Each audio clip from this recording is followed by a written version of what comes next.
ఓం శ్రీరామచంద్ర పరబ్రహ్మణే నమః. ఓం నమో వశిష్ఠ విశ్వామిత్ర వ్యాస వాల్మీకి సుఖాదిభ్యః.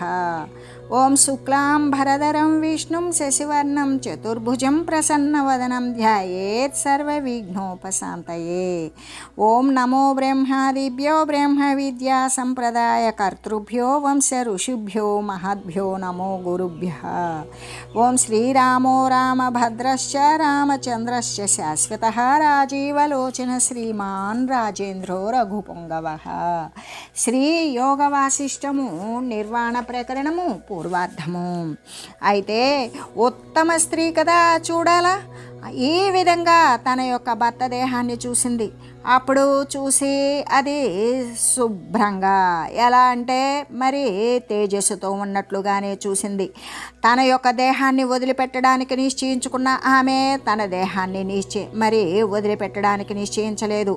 ఇంకా ఆ ఆలోచనను త్యజించి శీఘ్రంగా ఇలా ఆలోచన చేసింది. సర్వము వ్యాపించి ఉన్నటువంటి శుద్ధమైన అతని యొక్క చిత్తంలో ప్రవేశించింది.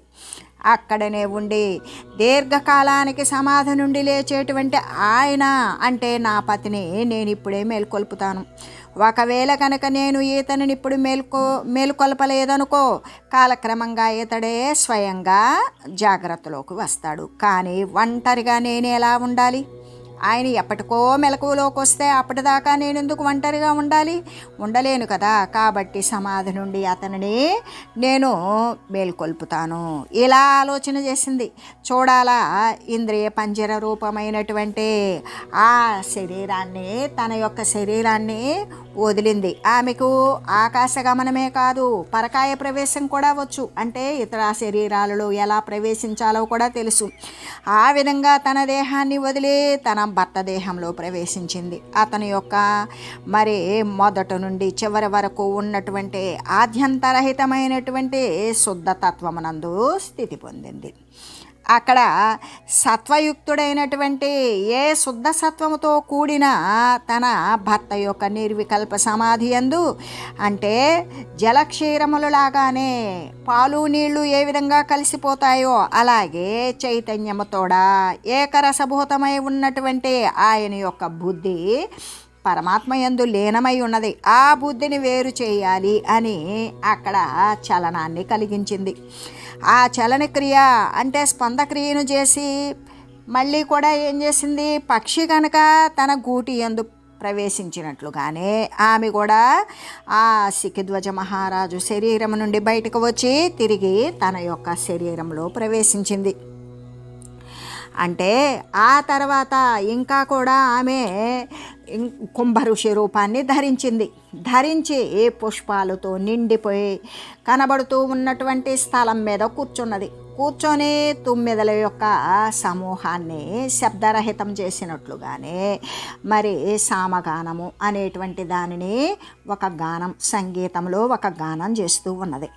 ఆ గాన శబ్దాన్ని వినగానే ఆయన వసంతకాలములో తామర కొలంలాగా ఉన్నటువంటి ఆ రాజుదేహమున సత్వగుణము చేత శోభితమే అవుతున్నటువంటి ఏ చిత్తు అయితే ఉన్నదో, అంటే చిదాభాస వ్యాప్తమైనటువంటి అతని యొక్క బుద్ధి, ఆ చేతనం ప్రబుద్ధమైంది. అంటే మెలకువ వచ్చింది.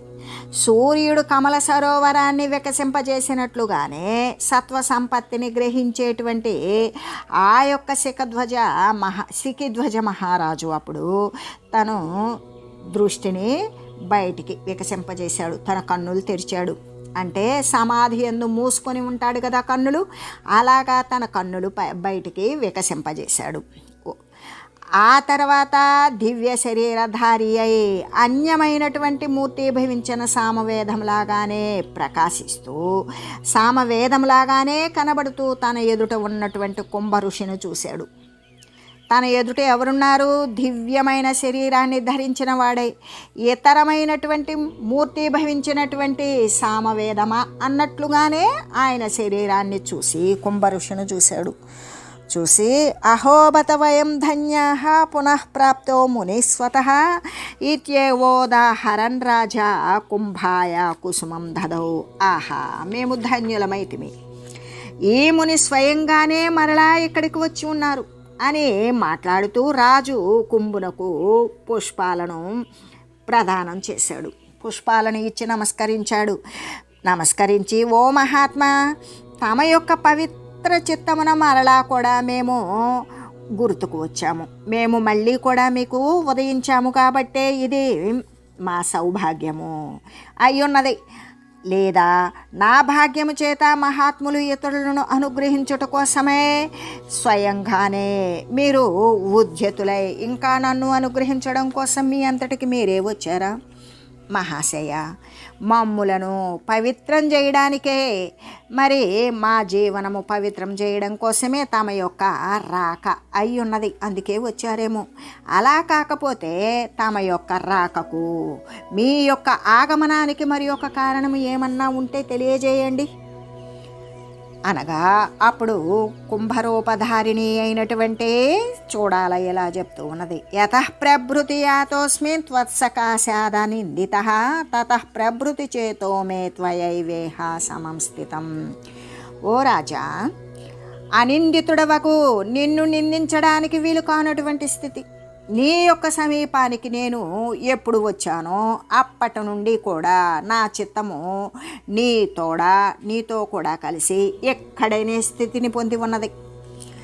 ఓ ప్రియుడా, ఓ ఇష్టమైన వాడా, రమణీయమైనటువంటి స్వర్గమును కూడా నేను ఉండలేకపోయాను. ఇప్పుడు నీ సన్నిధిలో సుఖంగా ఉన్నాను. ఎలాగంటే, రమ్యములైనటువంటి అనేక వస్తువుల మధ్య చిత్తానికి ఏది ఇష్టమై ఉంటుందో అది ప్రయత్నము చేత దాని ప్రాప్తిని పొందుతూ ఉంటుంది కదా. అందుకే నిన్ను చూడడం కోసమే నా రాక అని తెలియజేశాడు. ఓ సాధు, నీతోటి సమానమైనటువంటి బంధువు కానీ, ఆప్తుడు కానీ, మంచి హృదయం కలిగినటువంటి మిత్రుడు కానీ, సఖుడు స్నేహితుడు కానీ, విశ్వాసపాత్రుడు కానీ, లేదా చివరకు శిష్యుడైనా సరే ఈ జగమునందు నాకు మరి ఒకడైతే లేడు అని నువ్వు నమ్ము. ఎందుకంటే నీతో సమానమైన బంధువు లేడు, ఆప్తుడు లేడు, సుహృదుడు లేడు, స్నేహితుడు, సఖుడు, విశ్వాసపాత్రుడు, చివరకు శిష్యుడైనా సరే ఈ జగమున నాకు మరి ఒకడు నువ్వు తప్ప నీకంటే నమ్మకమైన వాడు మరొకడు లేడు అని నేను అనుకుంటున్నాను అని చెప్పగా, అప్పుడు సికిధ్వజుడు ఇలా అంటూ ఉన్నాడు. అహోను ఫలితం పుణ్య పాదపైర్నః కులాచలే యస్మాత్ భవాన్ సంగోపి వాంఛత్యస్మత్ సమాగమం.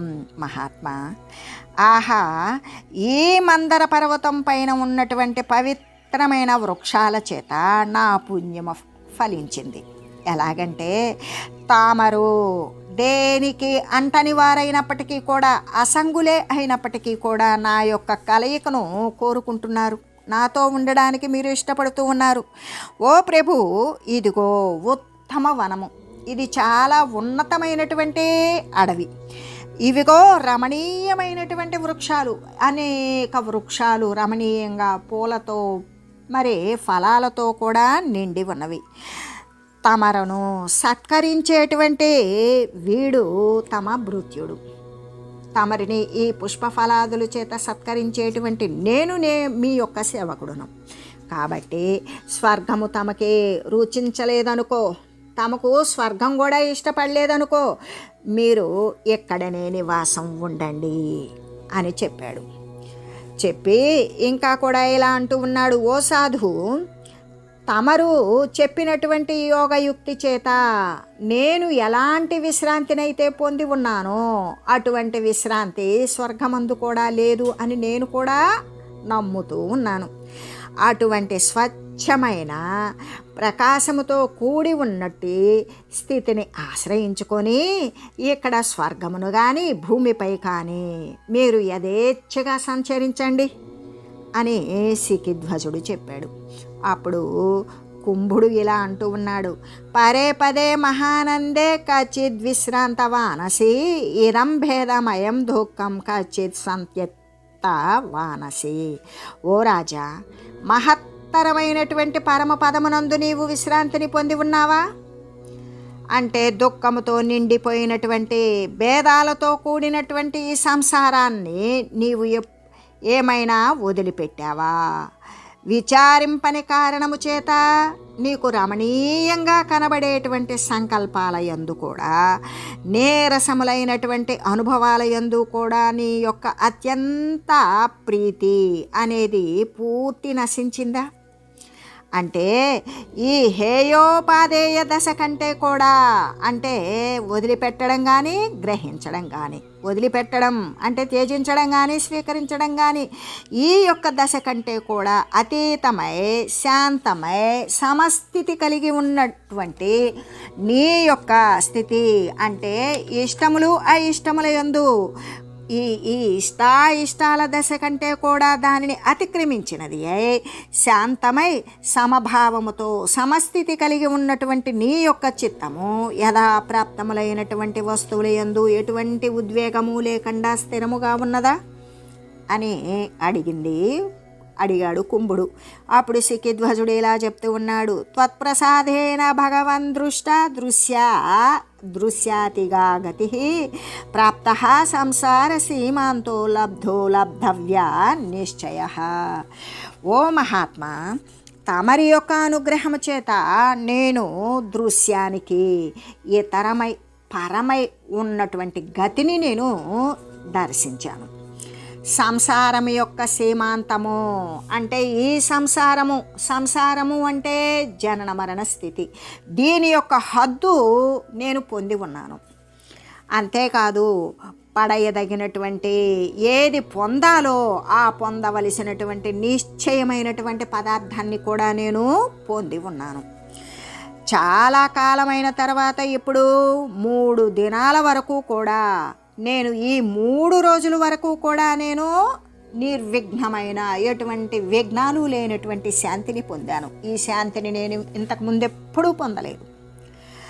పొందదగినదంతా పొంది ఉన్నాను కదా. ఇప్పుడు శాశ్వతమైనటువంటి తృప్తిని నేను పొంది ఉన్నాను. నాకింకా ఉపదేశం యొక్క ఉపయోగము ఒకంతైనా కూడా లేదు. ఇంకా మీరు నాకు ఎటువంటి జ్ఞానాన్ని బోధించవలసినటువంటిదే లేదు, దానిని తెలుసుకోవలసింది లేదు. నేను ఏది పొందాలో అది పొందాను. మీ యొక్క ఉపదేశము నాకింక ఒకంతైనా కూడా అవసరం లేదు. అంతటా కూడా సర్వదా కూడా తృప్తుడనై ఉన్నాను. దుఃఖము అనేది నశించిన వాడనే అయి ఉన్నాను. అంటే తెలుసుకొనలేనటువంటి దానిని గురించి తెలుసుకున్నాను. పొందలేని దానిని నేను పొంది ఉన్నాను. వదిలిపెట్టదగినటువంటి దానిని మొత్తాన్ని కూడా నేను వదిలివేశాను. నా యొక్క వాసనారహితమైనటువంటి మనస్సు, వాసనలు కోరికలు నశించిపోయినటువంటి మనస్సు ఆత్మయందు పరత్వాన్నే ఆశ్రయించింది. నాకు నా ఆత్మ కంటే వేరుగా ఏది కూడా కనబడడం లేదు అని నిస్సంస్కృతిర్విగతమా తమోహ భయో విరాగో నిత్యోదిత సమసమాశయ సర్వసౌమ్య సర్వాత్మక సకల సంకలన వియుక్త ఆకాశకోశ విశద సమమాస్థితోస్మి. నేనిప్పుడు సంసారము, మోహము, భయము, రాగము మొదలైనటువంటి దోషాలు లేనివాడనై ఉన్నాను. అంతేకాదు శాశ్వతమైనటువంటి నిత్యోదయ రూపుడునై, శాశ్వత స్వరూపుడునై, సమత్వముతో కూడుకొని సమమైనటువంటి అంతఃకరణము కలిగినటువంటి వాడనై ఉన్నాను. అంతేకాదు సర్వదా సౌమ్యుడనై ఉన్నాను. సౌమ్యుడనయ్యే ఉండడం మాత్రమే కాకుండా సర్వరూపుడనై కూడా, సర్వకల్పన కూడా నశించిపోయినటువంటి వాడనే ఆకాశకోశములాగా మాలిన్యరహితుడనై, దోష కలంకరహితుడనై నేను సర్వత్రా కూడా ఏకరూపుడనై ఉన్నాను అని చెబుతూ, చూడాలాయాహ పరంగత్వ త్రహేన పునరాగమ యత్నాధ్యుత్థాపనం రాజ్ఞ సత్వాలాపత్యవన్యతే. చూడాల తన స్వస్థానానికి వెళ్ళింది. 3 రోజులైన తర్వాత మనలా కూడా భర్త దగ్గరకు రావడం, ప్రయత్నపూర్వకంగా ఆయనను సమాధి నుండి లేపడం మొదలైనటువంటి విషయాలను గురించి వర్ణించి తెలియజేస్తూ, ఈ నిర్వాణ ప్రకరణమున చూడాలోపాఖ్యానమునందు కుంభుని యొక్క పునరాగమనము అనేటువంటి విషయాన్ని వర్ణించి తెలియజేస్తూ శ్రీ వశిష్ఠ గురుదేవులు ఎలా చెప్తూ ఉన్నారు. ఇత్యధ్యాత్మ విచిత్రాభిః కదాభిస్తౌ పరస్పరం ఆసాథే వేద్యవేత్తారౌ ముహూర్తాత్రయం వనే. అప్పుడు శ్రీ వశిష్ఠ గురుదేవులు ఏమని చెప్తూ ఉన్నారు, ఓ రామచంద్ర, ఈ విధంగా ఇలా విచిత్రమైనటువంటి ఆధ్యాత్మిక కథను పరస్పరం ఒకరితో ఒకరు చెప్పుకుంటూ మాట్లాడుకుంటూ ఉన్నారు.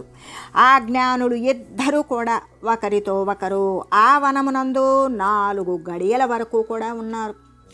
4 గడియలు అంటే 2 ముహూర్త కాలాలు.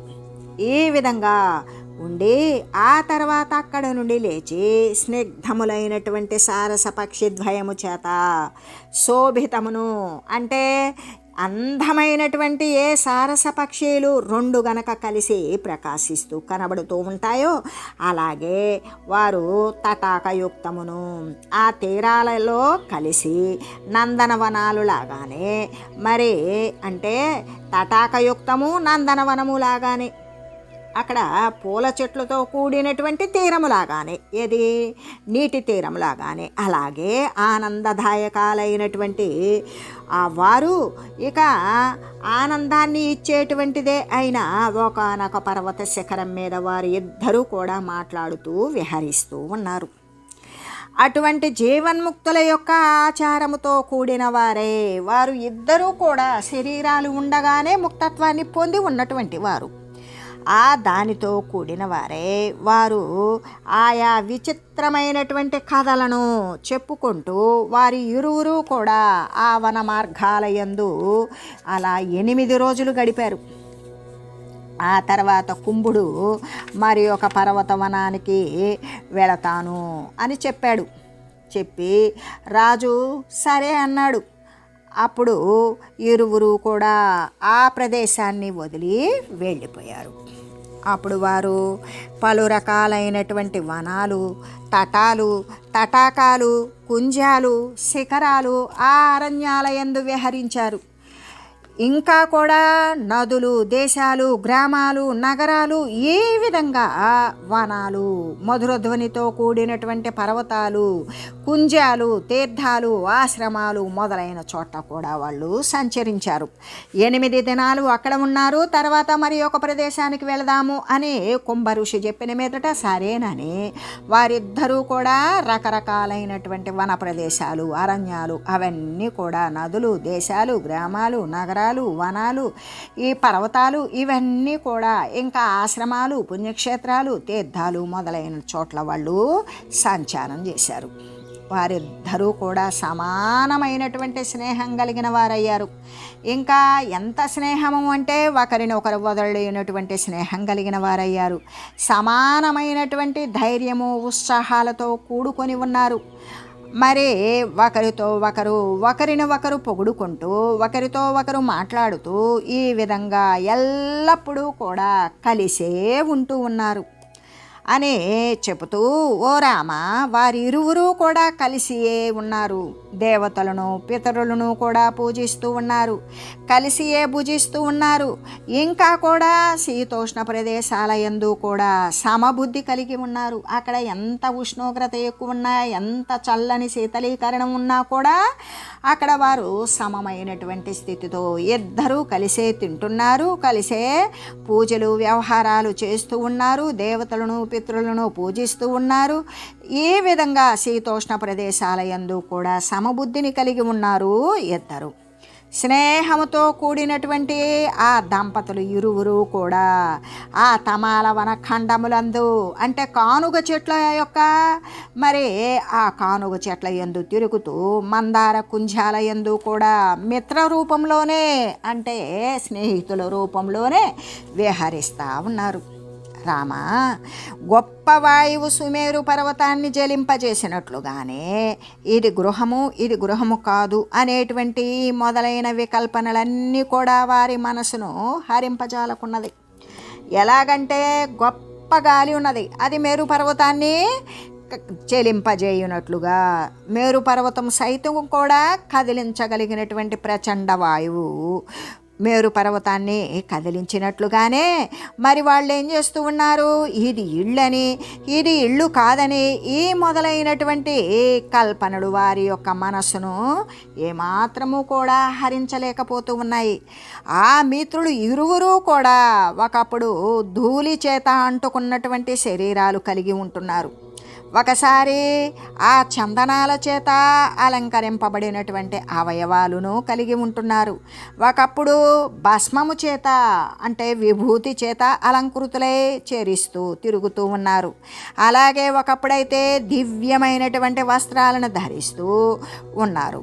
ఒక్కొక్కప్పుడైతే చిత్ర విచిత్రములైనటువంటి వస్త్రాలను కట్టుకుంటూ, ఒకప్పుడైతే ఆకులు చేత శరీరాన్ని కప్పుకుంటూ, ఒకప్పుడైతే పుష్పాల చేత అలంకృతులవుతూ ఈ విధంగా రకరకాలుగా విభిన్నమైనటువంటి రకాలుగా విహరిస్తూ ఉన్నారు.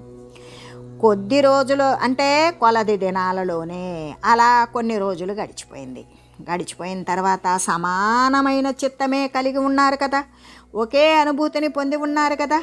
ఎలాగంటే వాసనలు నశించిన, కోరికలు నశించిన వారి యొక్క చిత్తము యొక్క ఉత్కృష్టము చేత వారి చిత్తము ఎలా ఉన్నది, శుద్ధ సత్వమయ్యే ఉన్నది కాబట్టి దాని యొక్క ఔన్నత్యము చేత ఆ రాజు కుంభినుతోటి సమానంగా శోభించాడు.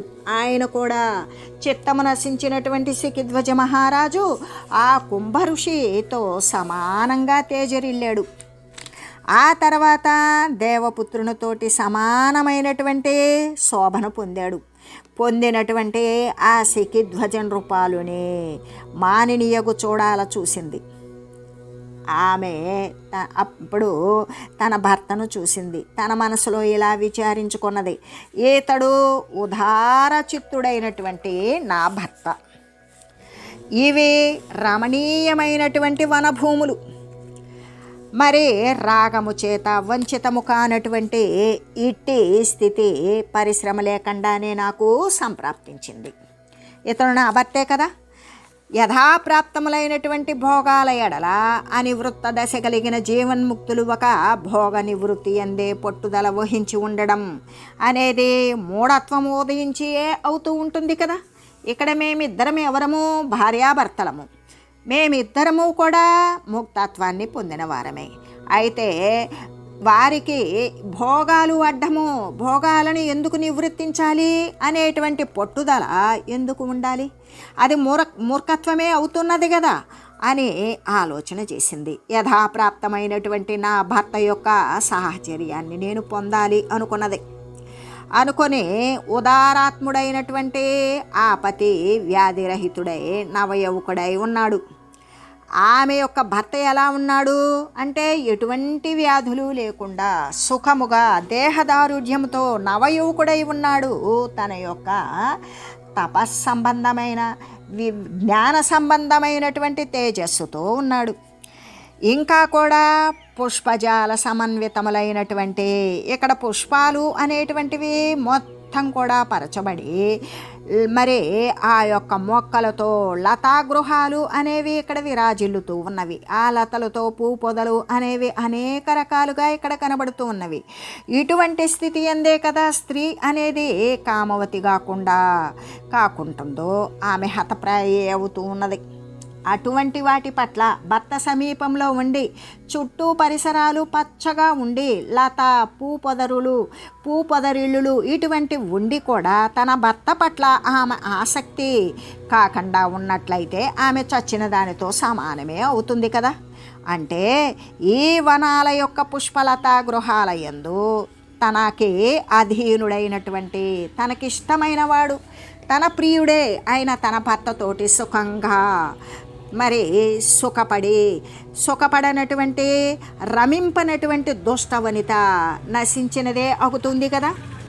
కాబట్టి మనస్సును హరించేటువంటి ఈ మనుష్యులు లేనటువంటి నిర్జన ప్రదేశమునందు వివాహితుడగు పతిని పొంది నా భర్తే, నేను వివాహమాడినటువంటి నా భర్తను పొంది ఎవితో రమింపకుండునో అటువంటి దుష్ట స్త్రీకి ధిక్కారమగుగాక. నా భర్తను పొంది నేను గనక సుఖించలేదనుకో, ఇంకా నేను దుష్టత్వాన్ని పొందినటువంటి దానినే అవుతాను. కాబట్టి సదా అనింద్యమై, ఇది ఎల్లప్పటికీ కూడా సత్యమైనది, సరి అయినదే అయ్యింది. కాబట్టి ఉదారమైనటువంటి అర్థాలతో కూడుకున్న యథాప్రాప్తమైన, తనకి ముందుగా ప్రాప్తించిన, తన ముందరకు వచ్చినటువంటి ఈ అనుభవాలను వదిలిపెట్టి, మరి వేద విధుడైనటువంటి జ్ఞాని అలా చేయడానికి ఏమీ అధిక ఫలాన్ని పొందినట్లవుతుంది. ఇంకంతకంటే ఏమి ఆశించి తన భర్తను పొందకుండా, తన భర్తతో తాను సుఖించకుండా, చుట్టూ పరిసరాలు, మరి తనతో తన వివాహమైనటువంటి భర్త అలా నిర్జన ప్రదేశమునందు ఉన్నప్పుడు ఆయనతో సుఖించకుండా ఉన్నటువంటి జ్ఞాని ఇంకా ఏమి అధిక ఫలం ఆశించి ఆ విధంగా దూరంగా ఉండవలే. కాబట్టి నా యొక్క స్వబుద్ధి చేత, అంటే నా యొక్క బుద్ధి చేత ఈ వనమునందు నేనిప్పుడు ఒక తంత్రాన్ని పన్నెదను. ఇప్పుడు ఒక ఉపాయాన్ని ఆలోచన చేస్తాను, ఒక పథకాన్ని రచిస్తాను. దాని చేత మానప్రదుడైనటువంటి ఈ నాపతి నాతోటి రమింపగలడు. అప్పుడు నా భర్త నాతోటి ఆనందించగలడు, నాతోటి సుఖించగలడు అని ఇలాగా చింతించి ఆలోచన చేసి కుంభవేష రూపంలో ఉన్నటువంటి ఆరణ్య కుంజముల యందు ఉన్నటువంటి ఆ యొక్క చూడాల ఆడుకోకెల మగుకోకెలతో చెప్పినట్లుగానే తన పతితో ఇలాగన్నది. చైత్రమాసప్య శుక్లోయం ప్రతిపద్ధి వసో మహాన్ ఆధ్యాస్థానం మహారంభం స్వర్గే భవతి వైహరేహి. శిఖిధ్వజ దృశామంతే వ్యోమ్ని కుంభవపుర్జహౌ శాంతావత్తేవ వారి శ్రీర్ముగ్ధ స్వం రూప మాయయౌ. ఓ రాజా, కుంభుడు చెప్తూ ఉన్నాడు ఏమని, ఓ రాజా, నేడు చైత్రశుద్ధ పాడ్యమి కాబట్టి నాకు చాలా గొప్ప రోజు అయి ఉన్నది. నేను ఈ సృష్టి యందు ఇంద్రుని మహాసభ జరుగుతూ ఉన్నది. అక్కడ చాలామంది దేవతలు, ఋషులు కూడా సమావేశమవుతారు. అక్కడ నా యొక్క తండ్రి అంటే నారదుని కుమారుణ్ణి అని చెప్పున్నది కదా, మా జనకుని యొక్క ఎదురుగా వెళ్ళి నేను అక్కడ వెళ్ళవలసి ఉన్నది. నేను అక్కడ కనబడాలి మా తండ్రి గారికి.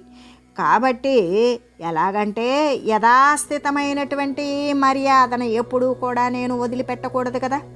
అంటే ఈ నవనవ పుష్పయుక్తమైనటువంటి ఈ నూతన పుష్పాలతో కూడినటువంటి ఈ వనభూమి యందు విహరిస్తూ ఉద్వేగరహితుడవై నీవు నా కొరకై ప్రతీక్షిస్తూ ఉండు, నువ్వు నా కోసం ఎదురు చూస్తూ ఉండు. నేటి సాయంకాలమున ఆకాశము నుండి నీ వద్దకు నేను తప్పకుండా తిరిగి వస్తాను ఈరోజు సాయంత్రానికి. ఎందుకంటే స్వర్గం కంటే కూడా అధిక ప్రసన్నత నాకు నీ యొక్క సహవాసము చేతనే నాకు కలుగుతూ ఉన్నది. ఈ విధంగా చెప్పి కుంభుడు రాజును ప్రసన్నం చేయడం కోసం తన ప్రీతినిలాగానే తన ఇష్టములాగానే కల్పవృక్షము యొక్క పూల గుత్తులను అతనికి ఇచ్చింది.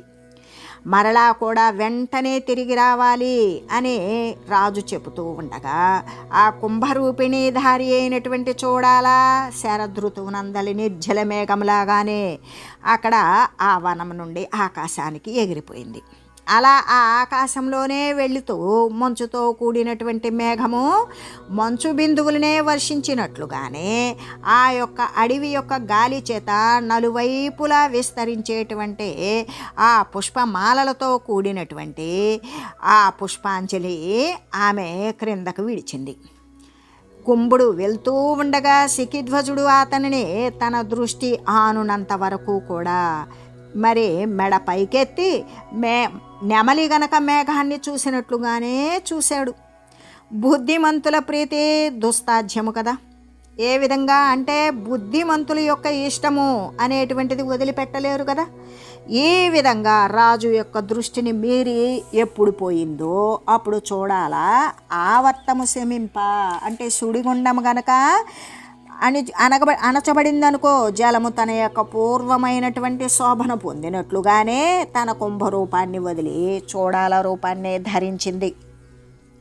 అని తెలియజేస్తూ ఓం మంగళం శ్రీ గురుదేవాయ మహనీయ గుణాత్మనే సర్వలోక శరణ్యాయ సాధురూపాయ మంగళం.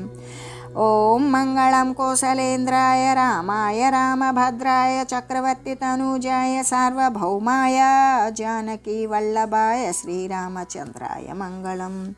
ఓం తత్సత్.